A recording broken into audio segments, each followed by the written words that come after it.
என் பேர் ரெஃப்லேன். நான் 7th standard படிக்கிறேன். எனக்கு சின்ன வயசுலேருந்து நல்ல ரீடிங்கில் நிறைய இன்ட்ரெஸ்ட் உண்டு. நான் 5th ஸ்டாண்டர்டில் வந்து ரீடிங் நிறைய பண்ணுறதுனால எனக்கு வந்து ஷார்ட் ஸ்டோரிஸ் எழுதணும்னு ஆசையாக இருந்துச்சு. 12 ஷார்ட் ஸ்டோரிஸ் வச்சு ஒரு புக் ரிலீஸ் பண்ணேன். போன வருஷம் நான் வந்து 2 ஷார்ட் ஃபிலிம் ரிலீஸ் பண்ணேன், டஸ்ட் அண்ட் ஆக்சிஜன்னு. டஸ்ட் வந்து நானே நடித்து டைரக்ட் பண்ண ஒரு ஷார்ட் ஃபிலிம்.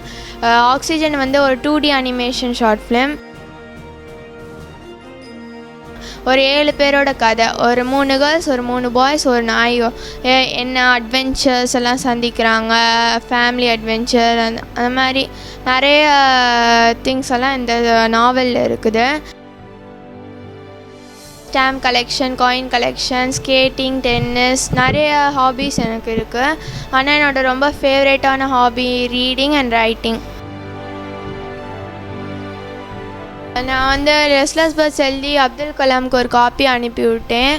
அவர் வந்து என்னை கங்க்ராச்சுலேட் பண்ணி எனக்கு அந்த 3rd ஸ்டோரி பிடிச்சிருக்கு நீ எனக்கு மெயில் பண்ணி விட்டார். அதுக்கப்புறம் பிரைம் மினிஸ்டருக்கு ஒரு காப்பி அனுப்பினேன். அவரும் பார்த்துட்டு தேங்க்ஸ்ன்னு இமெயில் அனுப்பி விட்டார். அடுத்து இப்போ கலை இளமணி அவார்டுக்கு நான் செலக்ட் ஆகியிருக்கேன்.